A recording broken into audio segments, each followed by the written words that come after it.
This is the Nokia N78, one of Nokia's newest smartphones. Just came out, started shipping in Europe.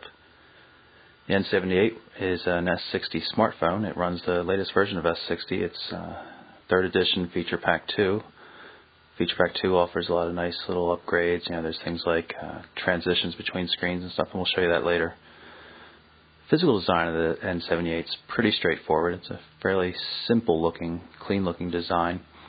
The real point of contention for people is probably going to be this keypad. As you can see, it's unlabeled and it's made up of a series of ridges here. If we activate the phone, unlocking it first, you see the numbers light up on the keypad so you can see what's going on. These ridges are all one bar, so there's 3 buttons per bar. They're a little close, but if you try using the tip of your finger as opposed to fingernail or something like that, it actually works okay. It takes a little getting used to, and it definitely could have done with a little more space between the rows, at least for somebody with large hands like me, but it works pretty well in general. The D-pad on the N78 is fairly straightforward.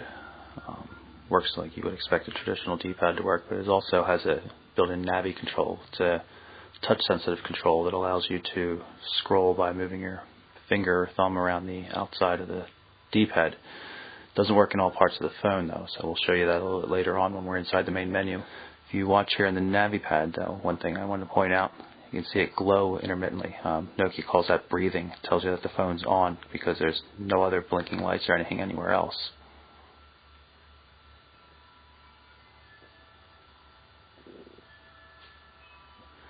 The rest of the buttons up front, everything is an actual physical button. It's not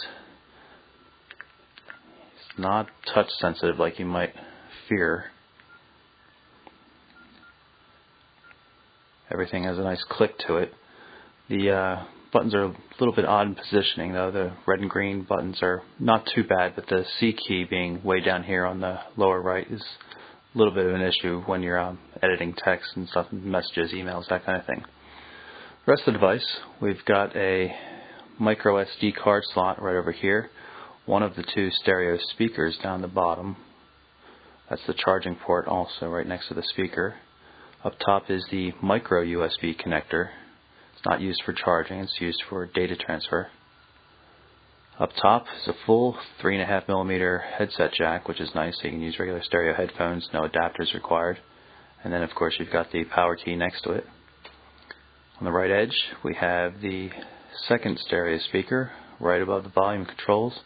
And then there's a dedicated camera shutter button down here at the bottom. On the back, high gloss surface, nice etched pattern on it though. And then of course there's the 3.2 megapixel camera's lens and the LED flash. It's a Carl Zeiss lens.